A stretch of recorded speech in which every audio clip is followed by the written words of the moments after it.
Salmo 139 diz assim: Senhor, tu me sondas e me conheces, sabes quando me sento e quando me levanto, e de longe percebes meus pensamentos. Sabes muito bem quando trabalho e quando descanso, e todos os meus caminhos são bem conhecidos para o Senhor. Antes mesmo que a palavra me chegue à língua, tu já conheces inteiramente. Tu me cercas por trás e pela frente, e pões a tua mão sobre mim. Tal conhecimento é maravilhoso demais e está além do meu alcance. É tão elevado que eu não posso atingir. Para onde eu poderia escapar do teu espírito? Para onde eu poderia fugir da tua presença? Se eu subir aos céus, lá estás. Se eu fizer a minha cama na sepultura, também lá estás. Se eu subir com as asas da alvorada e morar na extremidade do mar, mesmo ali a tua mão direita me guiará e me susterá. Mesmo que eu dissesse que as trevas me encobrirão e que a luz se tornará noite ao meu redor, verei que nem as trevas são escuras para ti. A noite brilhará como o dia, pois para ti as trevas são luz. Tu criaste o íntimo do meu ser e me teceste no ventre da minha mãe. Eu te louvo porque me fizeste de modo especial e admirável. As tuas obras são maravilhosas, disso eu tenho plena certeza. Os meus ossos não estavam escondidos de ti, quando em secreto fui formado e entretecido como nas profundezas da terra. Os teus olhos viram o meu embrião. Todos os dias determinados para mim foram escritos no teu livro, antes de qualquer um deles existir. Alguém pode dizer glória a Deus por isso? Esse último versículo, pode até deixar aqui na tela, por favor. Ele gera paz para muita gente, mas ele deixa muita gente em crise também. Quantas vezes eu já fui questionado sobre o livre-arbítrio, sobre essa relação entre o livre-arbítrio e a soberania de Deus. Como que Deus estabeleceu todas as coisas para mim e ainda assim eu tenho liberdade? Se tudo já está definido, tem pessoas que caem na graça justamente por ter um entendimento equivocado a respeito dela. Se tudo já está definido, eu posso ter a conduta que for, eu posso caminhar do jeito que for, e vai acontecer o que Deus já desenhou para que acontecesse. Mas o livre-arbítrio, ele funciona como alguém que embarcou num voo e tem um destino final determinado, mas a qualquer momento você pode pular pela porta de emergência e seguir um caminho paralelo. Se você estiver onde Deus te estabeleceu, se você fizer o que Deus te pediu para fazer, vai se cumprir o que Deus já desenhou a teu respeito. Mas temos liberdade de abortar os sonhos de Deus.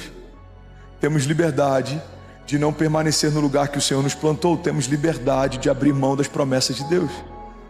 Se nós permanecermos no lugar que o Senhor nos plantou, vai acontecer aquilo que o Senhor já preparou para nós. Olha o que a palavra de Deus diz, Salmo 139:16: os teus olhos viram o meu embrião.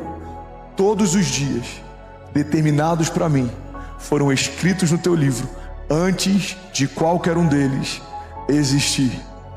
É por isso que a igreja de Jesus não tem sentido caminhar de forma ansiosa.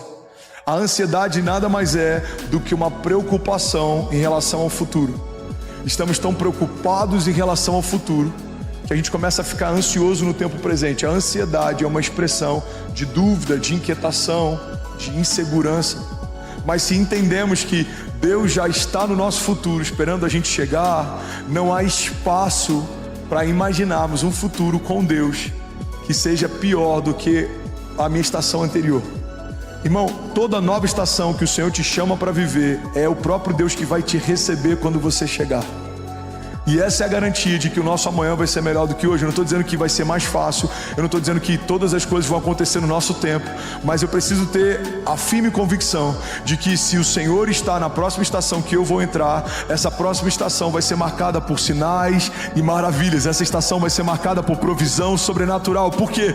Porque é isso que eu posso esperar de Deus, é isso que Ele carrega. Ele é o Deus da provisão, Ele é o Jeová Jireh, Ele é o Jeová Rafa, Ele é o Deus que cura, Ele é minha justiça, Ele é minha bandeira, Ele é minha confiança, segurança, Ele é minha torre forte, Ele é o meu refúgio, Ele é minha fortaleza, Ele é minha garantia. É Ele quem fala a coisa a meu respeito quando ninguém ainda falava. É Ele quem tem pensamentos de paz mesmo que inimigos possam me cercar. É Ele quem me guarda, é Ele quem me protege. Eu estou escondido debaixo das suas asas. Então, se eu creio que Deus me chamou para uma nova estação, eu sei que o meu amanhã vai ser melhor que hoje. Por que, André? Porque o ano que vem vai ser melhor do que esse ano? Não, o ano que vem pode ser 10 vezes pior do que esse ano, mas o Deus que está me esperando na próxima estação não mudou, o seu caráter não mudou. Ele continua sendo bom, Ele continua sendo Pai, Ele continua sendo Deus, Ele continua tendo provisão, Ele continua tendo graça, Ele continua tendo milagres. Há alguém comigo aqui, pelo amor de Deus? Improváveis aos olhos dos homens não são improváveis aos olhos de Deus. Deus já desenhou coisas a seu respeito. Não estava nos meus planos Alphaville até 2022, mas já fazia parte dos planos de Deus. Não estão nos meus planos os próximos 10 anos, mas já fazem parte dos planos de Deus. O Deus que já via a Cécia antes da Cécia nascer, o Deus que já conhecia o bem antes do bem nascer, o Deus que já se relacionava com a Chloe antes da Chloe nascer. É o Deus que fez o André antes do André nascer, é o Deus que gerou a Kézia antes da Kézia nascer. Quando uma família se estabelece, é uma expressão de um projeto de Deus que já existia. Deus viu você, Deus vê você. Pega isso aqui, irmão, em nome de Jesus. Deus viu você, Deus vê você. Agora, improváveis precisam aprender a lidar com dores de crescimento. Improváveis precisam lidar com indiferença. Todo improvável ele é subjugado. Todo improvável, em muitos momentos, ele é deixado de lado. Ele enfrenta momentos de invisibilidade. Ele enfrenta momentos de indiferença. Ele enfrenta momentos de comparação. Só que se você pegar uma semente, você vai perceber que a estação mais poderosa que uma semente vive é uma estação de invisibilidade. Quando a gente planta uma semente na terra e a gente não consegue mais enxergá-la, é nesse lugar que uma explosão vai acontecer. Tudo que acontece com uma floresta, um dia passou por uma estação de invisibilidade, quando aquilo tudo era apenas uma semente. Tudo que está sendo gerado em secreto, em algum momento se torna público. Tudo que Deus está falando com você quando ninguém ouve, em algum momento Ele vai falar a teu respeito para que todos possam ouvir. Jesus, quando é batizado, uma voz do alto diz: esse é o meu filho em quem eu tenho o meu prazer. Aquilo que ele ouvia no seu íntimo, agora toda a criação ouve. Você está comigo? Diga amém. Então entenda isso, ser o improvável de Deus significa enfrentar estações de indiferença na terra. Os irmãos de José não achavam o máximo os sonhos de José. Os irmãos de Davi não acharam o máximo a unção de Davi. A família de Abraão não achou o máximo o chamado de Abraão. Se você é improvável, entenda, não são só flores. Existe uma graça sobrenatural sobre aqueles que decidem viver a vontade de Deus. Mas tudo se levanta para fazer você desistir daquilo que Deus chamou para viver. Enfrentaremos indiferença como Noé enfrentou.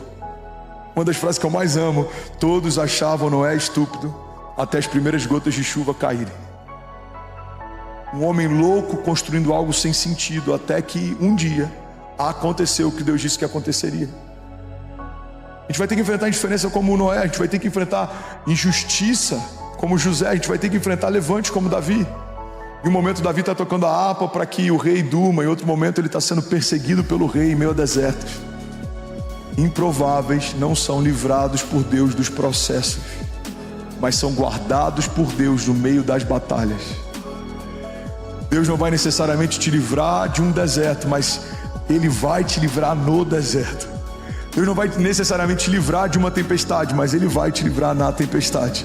Deus não vai necessariamente te livrar de um gigante, mas Ele vai te livrar na presença do gigante. Prováveis de Deus não são homens que são isentos das crises, dos processos. Não, pelo contrário. Deus sempre usa homens marcados para marcar. Deus sempre usa homens que foram feridos e sarados para sarar.